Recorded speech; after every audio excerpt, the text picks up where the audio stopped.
This is Pav Bamber here for PSB Sports, and we've also got Shane Watson here from PSB Sports as well. And we are very lucky to be joined now by heavyweight Dave Allen. Dave, thank you so much for your time, my friend. How are you? Yeah, I'm very good, thank you, mate. Thank you. That's good to hear, Dave. I believe Shane's got the first question for you, Dave. Here you go. Dave, you've had a very active year this year. You've been on our TV screens a lot this year. You've had a Commonwealth title fight. You've had some warm-up victories as well. You beat a winning record in David Howe. You've come back to fight another winning record in Tom Dallas, which was on the Brentwood show or MTK.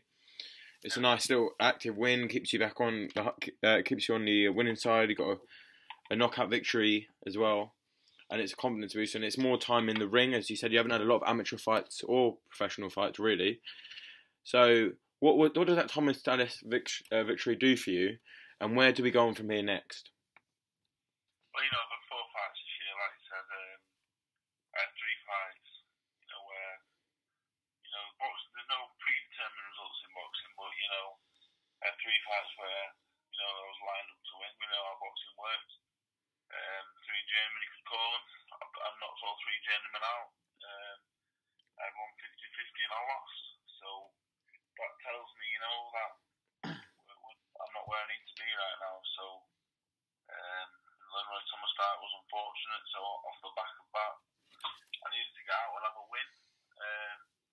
We tried to get out in Preston a couple of weeks later. It didn't happen. Didn't look like it was going to happen before the end of the season. We tried many opponents. We didn't want to come back to 8 or 10 rounds so after the Thomas fight. The board was messing us about with the foreign opponents. They wouldn't allow us to box any foreign opponent. For whatever reason, I don't know. Other British-based fighters are allowed heavyweights, but I'm not because I've fought good opposition. I've fought good opposition, but I've not beaten him yet. It's a funny one.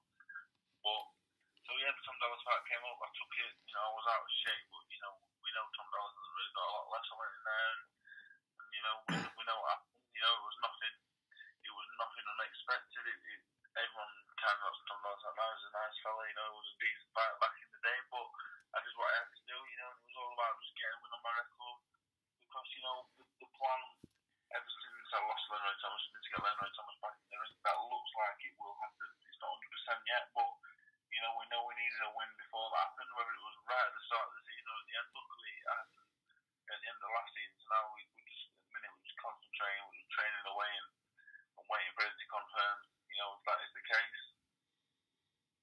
Absolutely, Dave. And Dave, obviously, have you heard from Eddie at all in terms of, has he got a schedule for you for the rest of the year? I mean, I believe you're going to be out on October the 7th, but, has Eddie given you an idea of any opponent he would like for you? And obviously, I've seen a few stuff on social media from yourself about you would like to get Leonard Thomas back in the ring. So how close is that to actually happening, Dave? I'm very lucky, to have Eddie, Matchroom, Sky, very supportive.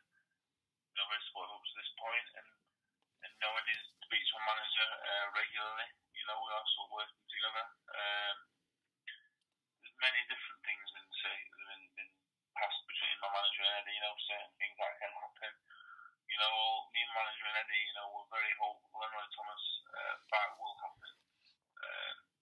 Whether it happens at Manchester Arena or it happens on the next Whytejoshua undercard, I'm not sure. For financial reasons, it may pop up on the Joshua undercard if that is the fight that indeed happens. We could fight in Manchester or Liverpool before, and my manager tells me, there's no definite show, but one thing I do know for definite is I could be boxing as early as late September, so I haven't got a definite date, but I've got a certain time frame in which to be ready to fight. So it could be as early as late September, it could be as late October, So we're just preparing now. We're just preparing ready for a 12-round fight. I might have a 6 rounder in the meantime. We just don't know.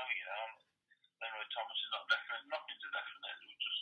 So right now we're just getting fit. We're getting the weight down, and we're getting ready to sparkle when the opponents come. Then we can just crack straight into it. Also, a little bit on what you were just saying there about management. I mean, as far as I knew before, you were with Steppy before. I thought things were going quite well. I thought you were close friends as well as you work together in a business sense as well. I know you're obviously now with Neil Marsh, I believe. So what happened with the change in management? Yeah, I'm with Mick Martin now. I was going to watch some Neil Marsh show in Preston. It was good enough to get us on the show, but obviously for what I said previously about the ball not allowing foreign opponents and stuff, we couldn't get someone at such short notice. So me and Steffi Bull was going for a while. That ended. Me and Mick Marsden have been friends for a long time. I used to spar Danny Price when he used to train Danny Price years ago. I used to go and spar with him. I've known Mick since then. Mick trained me for 4 or 5 fights. Steffi, we had Doncaster Dome. I was on Doncaster, so I went with Steffi to box at the Dome. And Steffi did a good job, but I always had plans to go with Mick. That was always my plan. Basically, Mick trains me, he manages me. We're kind of we're a 2-man team, and then I've got my sponsor Tom. I'm basically a 3-man team, that's it. I don't really talk to anyone else. I don't really deal with anyone else. That's it, The smaller the better. We've got a really small team, and that's how I like it, So Mick's my manager, he's my trainer, and that's that. I'm very happy how things are going. Obviously, who wouldn't be, being lucky to have Eddie in the Sky and Matchroom, working with me. So I'm very fortunate. Absolutely, Dave. And Dave, additionally, in around 4 weeks' time now, actually, at the Manchester Arena, a former teammate of yours, Hughie Fury, he'll be fighting for the WBO heavyweight title against Joseph Parker. Dave, firstly, what's your initial thoughts on that fight itself, and how do you actually see it going, Hughie Fury versus Joseph Parker? Well, as a friend of Peter and Hughie and the family and stuff, I really hope Hughie wins. I'm a big fan of Hughie. He's a really nice man. And, his dad is obviously spent a lot of time with him, but if I can take myself away from looking at the fight from that point of view, I think he's got a lot of work to do. Joseph Parker is a more proven entity. He's got wins over Takam and he's got a lot of good wins on Andy Ruiz. Hughie's best wins Fred Cassie, and apart from that, the resume is pretty bare. I've sparred with Hughie.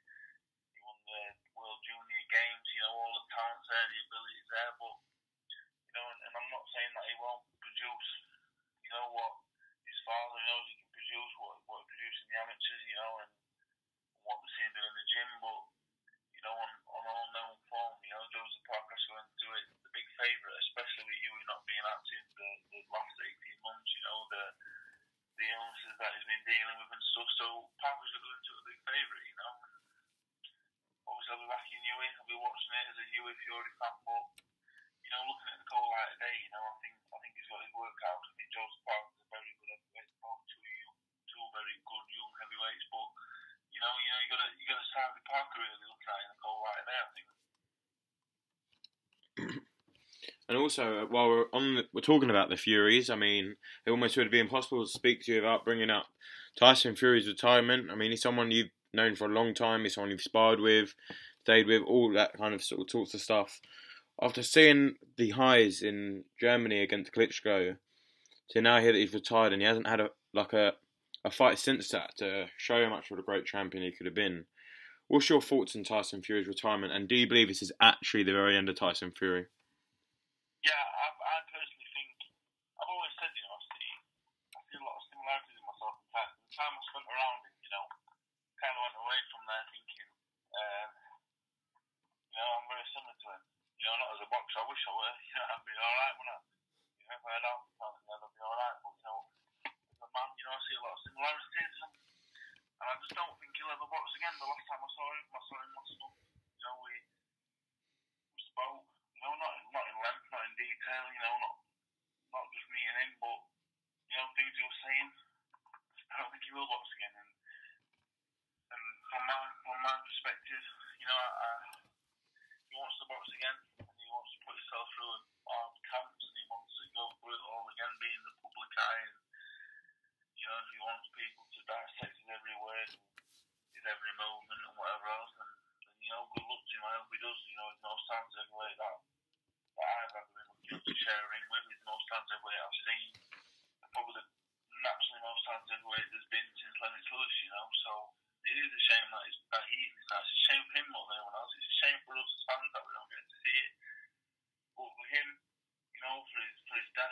especially for John. I think he was especially good at what's going on. His son's the best heavyweight on the planet. And he's not been able to show it since he won the heavyweight title. Not been able to defend it. He's not been able to reap the financial rewards from it. I don't know. A lot of stuff's going on behind the scenes that we don't know about. These drug tests and lots of other things that have happened. But a lot of that's shrouded in mystery. We don't know. I don't know. So I just look at Tyson. I just like to see him. As a thoroughly decent fellow that I know he is. And what a great fight. Well, whether he comes back or not, I think he should remember as the man who went to Germany and dethroned Wladimir Klitschko. That's how I'd like to remember. If indeed he doesn't fight again. Yeah, and also, I mean, you're known very well in boxing for what you say and what you do on Twitter. I mean, you've had very funny spats and arguments on Twitter in the past. They never really seem to be that serious. It's more of just the banter side, or at least you take it in a banter way anyway. But obviously you've had spats in the past with Tom Little and other heavyweight fighters, and not even just heavyweight, with trainers as well. But where does it stand as you and Tom Little? Is that a fight? Is that a fight that's maybe way in the future, or is that maybe one that you could see happening soon, or? I think, first and foremost, I don't see him as spats. He's a little bit fun. Ian Lewis, and that was fun all the way through. It was good. Tom Little. I thought Tom Little in the past on Twitter and was very friendly. I don't think he can box. So, when he started chirping up and giving it all the talk, and I know what it was about. He was trying to gain some interest in the fight, but the fight doesn't really interest me too much. I know Tom Little can fight. I know he's a good fighter. Never met him personally. I think he's a decent man from what I can tell. But as long as there's fighters like Leonard Thomas who come off heavyweight title, in the picture, David Price is coming back, Ian Lewis, and Tom Little for me, yeah, like I say, he's a good fighter, but he has got losses to Tom Dallas and Dorian Darch on his record. He's right at the Dallas wrong. If he doesn't beat Dorian Darch and gets a few other wins, then he's right up there. And I'm not saying his levels and levels below me. And obviously we don't know that until we do in the future fight. But I just think right now, while there's fights like Leonard Thomas and David Price about it, would be a backward step. But at the same time, I wouldn't disrespect Tom as much to say he's a 6-rounder. He's not a 6-round fighter, he's a 10-round fighter, but I do think there's bigger fighters out there than that. But at the same time, like I said, I wouldn't disrespect him in saying he's a 4 and 6-round fighter, because I know very well, it'd be a difficult fight. Dave, also in terms of titles as well for yourself, I mean, have you got obviously aspirations, and have you had talks about maybe fighting? I know obviously Leonard Thomas was for the Commonwealth, but I mean, have you had obviously talks about maybe the English, the British title, fighting for the Commonwealth again? Maybe even like WBC international titles. Have you had talks with Eddie or your trainer or your manager about fighting for these sorts of belts, Dave? Well, if Leonard Thomas happens again for the Commonwealth, if I won the Commonwealth title last time, I think I'd be in line to face the winner of Cornish and Sexton. I don't see why that would change, and that's the reason why fights like Tom Little and Lewis right now aren't really fights that I'm looking at, because I see if I beat Leonard Thomas and get Cornish and Sexton, and that's my next 2 fights right there. That's how I see it.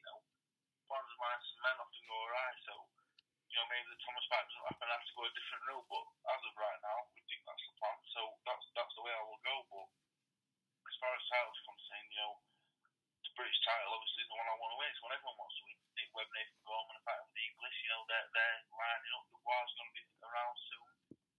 The British title is going to be a very hard title to get the hands on soon. So it's all about the British title for me.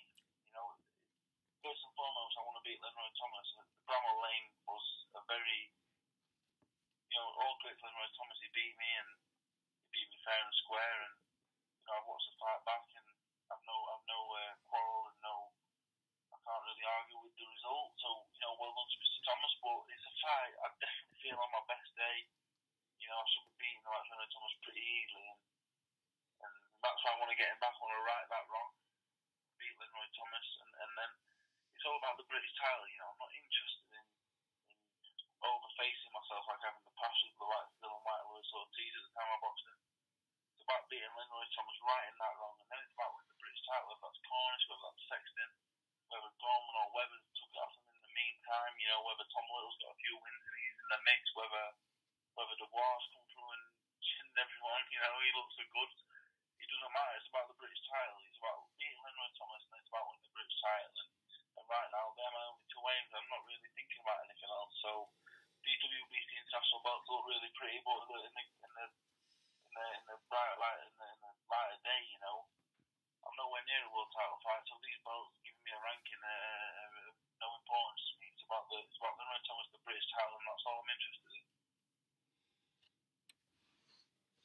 Also, you had a bit of fun on Twitter with someone else, with Billy Nelson, Gary Cornish's trainer, and I believe another heavyweight coming through. I can't remember what the heavyweight fighter's name is, but who knocked out Akinade recently. But yeah, and I know that he keeps tweeting out to you about asking about apparent sparring rumours of you and Cornish, and asking you to fight his new upcoming fighter that I just said who beat Akinade recently. What's your thoughts on that? Yeah, Billy Nelson, you know. Like I say, it's all in good fun. Billy Nelson, he backs his fighters to the hill. I can't argue with that. I appreciate that. If I was his fighter, I'd probably quite like that, you know. But he does talk a lot of nonsense, but I know why he does that. You know, I told him I'll fight Gary Cornish tomorrow. I like Gary Cornish. I sparred Gary Cornish. You know, there was a lot. He was saying a lot of things about sparring. What happened in sparring is I went up there with 20 stone. You know, I was well out of shape, and I hit him on the chin a few times, and he couldn't really handle a knock on the chin. We've seen it with Joshua, you know. I think we may take it again with Sexton when the fight happens. Gary Cornish is a very big, strong man, very fit, punch a little bit, you know, very raw. He can't hold a shot, and that's as simple as that. And Billy Nelson isn't going to put that there. You can't put a good chin on someone that can't hold. You can't hold the shot. You can't hold the shot. It's as simple as that. You know, you can go over the defence, what sort of rounds you're going to get hit. Well, that's by the by. You know, he's trying to put his new heavyweight, he's trying to get me in there with him. He's just trying to get him a bit of exposure. He wants to get in with me. It's not going to happen in a million years because, you know, the man. I take offence because the man must think I'm an idiot. You know, he don't want to fight this man for nothing. No money, no belt, no reason. There's just no reason for it to happen. You know, so you know, I used to be foolish, but fighting right through this whole season in my mind and being around the boxing game, starting to get around people that are high up in the boxing game, that are intelligent, that know how it works. You know, I'm starting to understand the game a little bit more myself now as well. So you know, I'm making all the right moves now.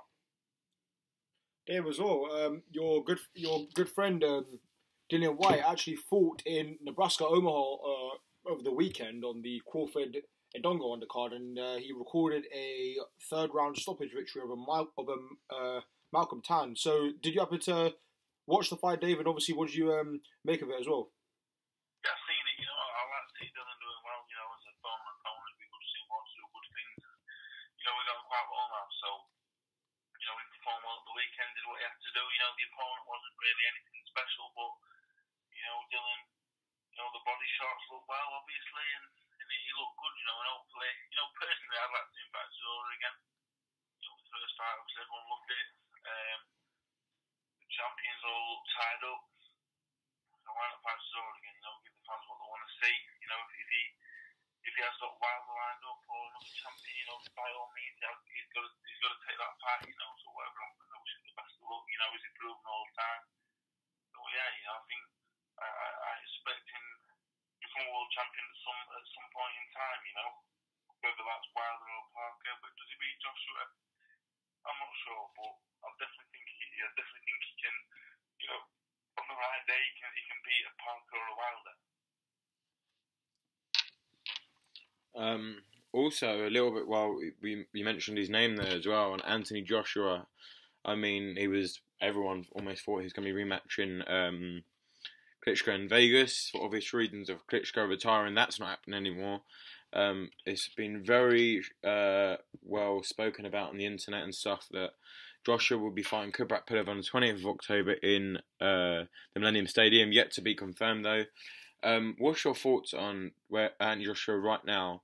Do you believe the rematch should have happened? And also your thoughts on the possible Kubrat Pulev fight in Wales?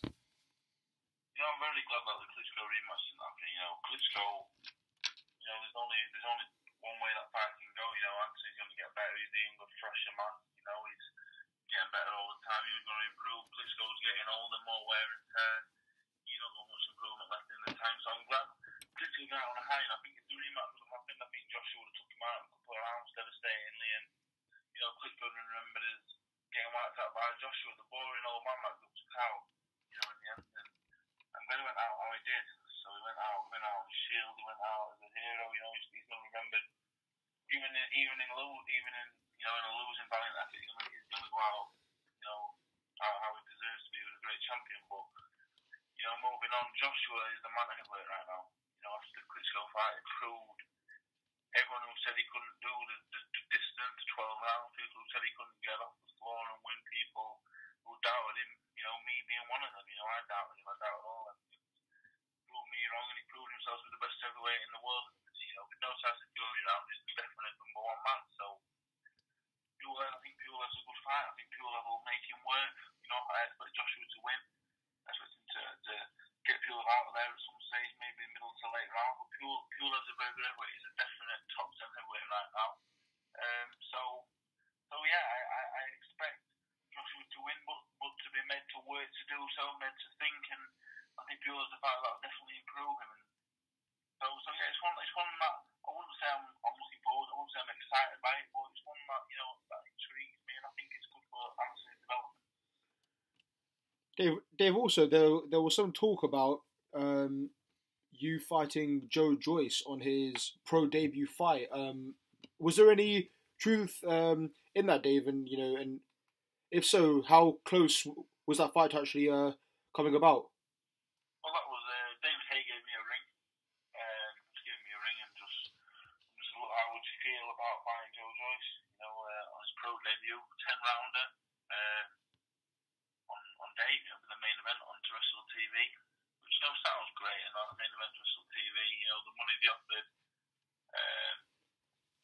was up there with probably he matched the best purse I've ever made in my career so far. So David Hay was very fair. He was cool. He spoke on the phone. He spoke well. He put everything across me really well. But I don't see myself as an opponent. I've sparred Joe Joyce a lot. It's not a fight I feel like I couldn't win, but Joe Joyce is a very good fighter. If it was the same, everything was the same, but Joe had 4 or 5 fights, and the fight had a bit more meaning to it, and even the fight was definitely interested, but the timing of it is all wrong for me right now. But I've still got a lot. There's no part of me that thinks that I can't achieve everything I want to achieve in the boxing game. So it's not about making money. It's not about being an opponent. It's about doing what's best for me. And fighting Joe Joyce at this moment in time is definitely not the right step for me right now. And as we did speak about Klitschko a little bit there, what's your thoughts on Klitschko's retirement, and how do you rank him amongst the greatest heavyweights he ever had? Yeah, Klitschko, he's not had the fights really that, when Klitschko 5-6 years ago, when people might say it was at the peak of his power, he didn't have the opponent. But one thing you can say, he was consistent. And obviously suffered his early setbacks. Corey Sanders, Ross Purity, Lamont Brewster. They kind of hurt his overall standing a little bit. But Manuel Stewart got hold of him and moulded him into what he became. And that was pretty boring but very effective. He beat everyone that was around. All them defences, all them years. You've got to rank him pretty highly. I wouldn't say he's up there with the very best heavyweights, but you'd have to put him in the top 15 bracket. But definitely, just based on title defences, length of time at the top, he could definitely punch. He was big. He had a great jab. But he was very safety first. He didn't hold the best punch. Lost to Ross Purity kind of dense. Standing a little bit, you couldn't imagine a Mike Tyson or the prime Mike Tyson into Ross Purity. It kind of hurts me a little bit, but I've met Vlad as well, and he was a gentleman, consummate professional. So, like I said, I was glad to see him go out at the time that he did. Where people was applauding him out of the ring. Even though it was a losing effort, he was applauded out of the ring and trapped like a champion that night. So I was glad and